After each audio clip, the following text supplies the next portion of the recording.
প্রিয় শিক্ষার্থীরা, world school of বাংলাদেশে তোমাদের সবাইকে স্বাগত।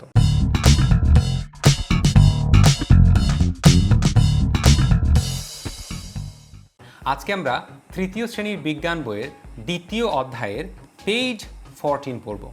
এবার চলো দেখা যাক পেজ 14-এ কি রয়েছে। Our relationship with other living things. Relationship মানে হচ্ছে সম্পর্ক, লিভিং থিংস মানে হচ্ছে জীব। তাহলে আমাদের relationship, our relationship with other living things, অন্যান্য জীবিত প্রাণীদের সাথে আমাদের সম্পর্ক। All animals need to eat food to survive. Survive মানে বেঁচে থাকা। অল অ্যানিমালস, সমস্ত প্রাণীদের নিড টু ইট ফুড, ওদের খাবার খেতে হয়। নিড মানে প্রয়োজন, নিড টু ইট ফুড মানে খাবার খেতে হয়। টু সার্ভাইভ, বেঁচে থাকার জন্য সমস্ত প্রাণীদেরকে খাবার খেতে হয়। সাম অ্যানিমালস ইট আদার অ্যানিমালস। কিছু কিছু প্রাণী, সাম অ্যানিমালস, অ্যানিমালস মানে প্রাণী, সাম অ্যানিমালস মানে কিছু কিছু প্রাণী, ইট আদার অ্যানিমালস, অন্য প্রাণী খেয়ে বেঁচে থাকে।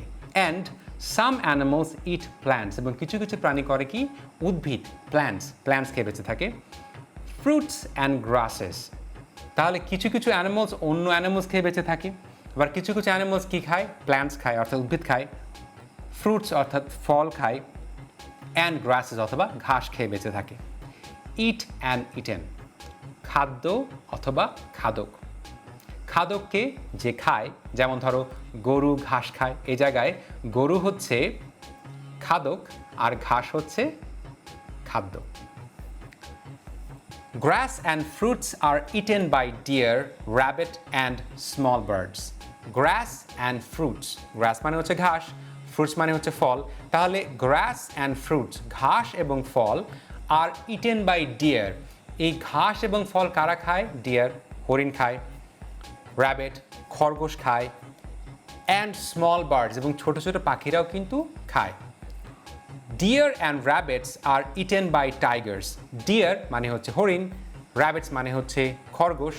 Deer and rabbits are eaten by tigers. আবার এই হরিণ এবং খরগোশ, ডিয়ার অ্যান্ড র্যাবিটস, এদেরকে কারা খায়, টাইগার্স অর্থাৎ বাঘ খায়। Rabbits and small birds are eaten by hawks. Rabbit মানে হচ্ছে খরগোশ, স্মল বার্ডস মানে হচ্ছে ছোট পাখি। আবার এই র্যাবিট, খরগোশ এবং স্মল বার্ড, ছোট পাখিগুলোকে কি খাচ্ছে, হক। হক মানে হচ্ছে বাজ পাখি। There exists a relationship of eating and being eaten in our living world. Exist মানে অস্তিত্ব। There exists a relationship, তার রিলেশনশিপ মানে সম্পর্ক। তাহলে এখানে একটা সম্পর্ক রয়েছে, কোন ধরনের সম্পর্ক রয়েছে, of eating and being eaten. তাহলে কেউ খাচ্ছে, ইটিং, আবার কেউ খাদ্যতে পরিণত হচ্ছে, বিং ইটেন। কেউ আবার খাদ্যতে কী হচ্ছে, পরিণত হচ্ছে। তাহলে দ্য কাউ মানে গরু, দ্য কাউ ইজ ইটিং, গরু খাচ্ছে। আবার গ্রাস মানে ঘাস, ইজ বিং ইটেন, ঘাসকে খাওয়া হচ্ছে। কে খাচ্ছে, গরু। তাহলে আমাদের এই প্রাণী জগতে দেখতে পাচ্ছি এক ধরনের প্রাণীর সাথে অন্য ধরনের প্রাণীর অথবা উদ্ভিদের যে সম্পর্ক রয়েছে, কেউ খাদ্য আবার কে হচ্ছে খাদক। যে খায় তাকে আমরা বাংলায় বলি খাদক। আমরা পেজ 14-এ প্রথম যে ছবিটি দেখতে পাচ্ছি, গ্রাস মানে হচ্ছে ঘাস। ঘাস কি হচ্ছে, ইটেন বাই কাউ, অর্থাৎ গরু ঘাস খাচ্ছে। আবার গরু থেকে আমরা কি পাচ্ছি, কাউ প্রডিউসেস মিল্ক। প্রডিউস মানে উৎপন্ন করা। তাহলে কাউ কি প্রডিউস করছে, মিল্ক অর্থাৎ দুধ উৎপন্ন করছে, যে দুধ আমরা খাচ্ছি। আবার গরু থেকে আমরা কি পাচ্ছি, মিট অর্থাৎ মাংস। আবার আমরা কিন্তু মাংসও খাচ্ছি। তাহলে দেখো যে গরু থেকে উৎপন্ন দুধ আমরা খাচ্ছি, আবার গরু থেকে আমরা পাওয়া মাংস খাচ্ছি। Eaten by us. আমরা এখানে একটা ছোট্ট ছেলের ছবি দেখতে পাচ্ছ। Plants and animals for our life. Plants মানে উদ্ভিদ, অ্যান্ড অ্যানিমালস মানে প্রাণী, ফর আওয়ার লাইফ আমাদের জীবনের জন্য। উদ্ভিদ মানে প্ল্যান্টস, অ্যান্ড অ্যানিমালস মানে প্রাণী। কিভাবে আমাদের জীবনের জন্য উদ্ভিদ এবং প্রাণীর প্রয়োজন। We need to eat food. Need মানে প্রয়োজন, ইট মানে খাওয়া, ফুড মানে খাবার। We need to eat food, আমাদের খাওয়া প্রয়োজন, অর্থাৎ না খেয়ে আমরা বেঁচে থাকতে পারি না। Food comes from plants and animals. Food কোত্থেকে আসে, প্ল্যান্টস উদ্ভিদ থেকে আসে, অ্যান্ড অ্যানিমালস আবার প্রাণী থেকেও আসে। We also need clothes and shelter, আমাদের আরও কি প্রয়োজন? ক্লোথস অর্থাৎ কাপড় চোপড় প্রয়োজন, শেল্টার আবার আমাদের বাসস্থান অর্থাৎ যেখানে আমরা বাস করি, আমাদের আশ্রয়স্থান প্রয়োজন, সেটাকে ইংরেজিতে বলে shelter. Some clothes are made from plant parts. Some clothes are made from plant parts. কিছু কাপড় চোপড় তৈরি হয় মেড ফ্রম প্ল্যান্ট পার্টস অর্থাৎ গাছের বা উদ্ভিদের অংশ থেকে কিছু কাপড় তৈরি হয়। Others from animal skins or fur, এবং কিছু কিছু কাপড় তৈরি হয় অ্যানিমাল স্কিন অর্থাৎ প্রাণীদের চামড়া অথবা ফার অথবা তাদের পশম থেকে কিছু কাপড় তৈরি হয়। Wood is used to build houses and furniture. Wood মানে হচ্ছে কাঠ, আর কাঠ কোত্থেকে আসছে? গাছ থেকে আসছে। তাহলে গাছ থেকে আমরা যে কাঠ পাচ্ছি সেই কাঠ দিয়ে আমরা কি তৈরি করছি? হাউজেস। আমরা wood থেকে হাউজেস বাড়িঘর তৈরি করছি, আবার ফার্নিচার আবার আসবাবপত্র তৈরি করছি। লাইক দিস, এইভাবে, লাইক দিস মানে হচ্ছে এইভাবে, people depend on plants and animals in the natural environment to leave.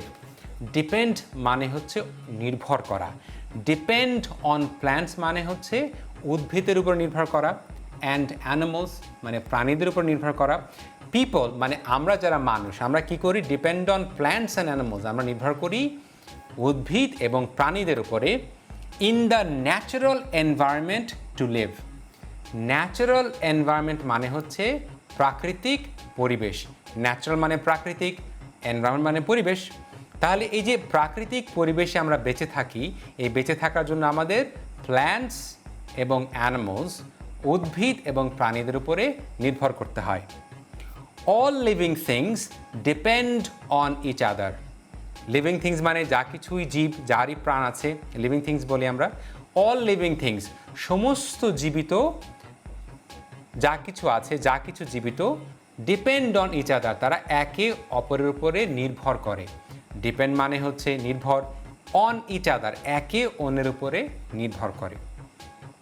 আমরা এখানে ছবি দেখতে পাচ্ছি, পেজ 14-এ যে ছবিটি দেখতে পাচ্ছ একটি গাছ রয়েছে, গাছ থেকে আমরা কি পাচ্ছি? ফ্রুট, আমরা ফল পাচ্ছি, এখানে দেখতে পাচ্ছি আম। তারপরে আমরা কি পাচ্ছি? ফার্নিচার, ওখান থেকে আমরা আসবাবপত্র পাচ্ছি। হাউস, আমরা ঘর পাচ্ছি, আমরা গাছ ব্যবহার করে ঘর তৈরি করি। বোট, আবার নৌকা তৈরি করি। তাহলে আমরা কি দেখতে পাচ্ছি? যা কিছু জীবন্ত অর্থাৎ সমস্ত জীবই একে অন্যের উপরে নির্ভরশীল।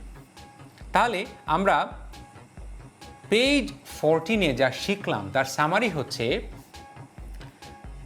রিলেশনশিপ বিটুইন লিভিং থিংস, অর্থাৎ আমাদের সম্পর্ক, যা কিছু লিভিং থিংস তাদের সাথে আমাদের কোন ধরনের সম্পর্ক রয়েছে। আমরা এখানে কি শিখলাম? যে কিছু কিছু জীবিত, যা কিছু জীবিত যেমন ঘাস, এই ঘাসের উপরে নির্ভর করে কারা? ঘাস খেয়ে যে সমস্ত প্রাণী বাস করে, যেমন কাউজ অ্যান্ড গোটস, তারা যেমন ঘাস খেয়ে বেঁচে থাকে। আবার এই কাউজ থেকে আমরা কি পাই? মিল্ক পাই অর্থাৎ দুধ পাই, আবার মিট মাংস পাই, সেগুলো খেয়ে আমরা বেঁচে থাকি। তাহলে আমরা কি দেখতে পাচ্ছি? যে প্রাণী জগতে, উদ্ভিদ জগতে অর্থাৎ কিভাবে এক ধরনের প্রাণী বা জীব অন্য ধরনের প্রাণী বা জীবের উপরে নির্ভর করে বেঁচে আছে। তারপরে আমরা দেখতে পেলাম এই পেজে যে আমরা কিভাবে প্ল্যান্টস এবং অ্যানিমালস অর্থাৎ উদ্ভিদ এবং প্রাণীদের উপরে নির্ভরশীল। আমরা এই পেজে দেখলাম যে আমরা আমাদের বেঁচে থাকার জন্য আমাদের কি প্রয়োজন? আমাদের খাবার প্রয়োজন। আমরা প্ল্যান্টস অর্থাৎ উদ্ভিদ থেকে খাবার পাই, আবার অ্যানিমালস থেকে আমরা খাবার পাই। যেমন আমরা কাউজ থেকে আমরা কি পাচ্ছি? গরুদের কাছ থেকে আমরা দুধ পাচ্ছি, আবার মাংস পাচ্ছি। আবার আমরা কিছু প্ল্যান্টস উদ্ভিদ থেকে আমরা খাবার পাচ্ছি, যেরকম শাকসবজি খাই, ফলমূল খাই, আমরা কোত্থেকে পাচ্ছি? উদ্ভিদ থেকে পাচ্ছি। আবার উদ্ভিদ বা প্ল্যান্টস থেকে আমরা কি পাচ্ছি? কাঠ পাচ্ছি, যে কাঠ দিয়ে আমরা ঘর বাড়ি তৈরি করছি এবং আমাদের বেঁচে থাকার জন্য শেল্টার প্রয়োজন। আবার আমাদের বেঁচে থাকার জন্য কি প্রয়োজন? কাপড় চোপড় প্রয়োজন। আমরা কি শিখলাম? কিছু কাপড় চোপড় আমরা তৈরি করি উদ্ভিদের অংশ দিয়ে, আমরা কিছু কাপড় চোপড় তৈরি করি, যেরকম পাট ব্যবহার করে আমরা কাপড় তৈরি করতে পারি। আবার কিছু কাপড় চোপড় তৈরি করি আমরা প্রাণীদের চামড়া অথবা তাদের পশম ব্যবহার করে আমরা কিছু কাপড় চোপড় তৈরি করি। তাহলে আমরা বেঁচে থাকার জন্য উদ্ভিদ এবং প্রাণী দুটোর উপরেই নির্ভর করি। এটাই ছিল আমাদের পেজ 14-এর সামারি। তাহলে আমরা পেজ 14-এ শিখলাম কিভাবে উদ্ভিদ এবং প্রাণী অন্যান্য উদ্ভিদ এবং প্রাণীর উপর নির্ভর করে বেঁচে থাকে এবং আমরা কিভাবে বেঁচে থাকার জন্য উদ্ভিদ এবং প্রাণীর উপর নির্ভর করি, এবং এটাই ছিল আমাদের পেজ 14-এর লেসন। আজ এ পর্যন্তই, তোমাদের সাথে আবার পরের পেজে দেখা হবে। আল্লাহ হাফেজ।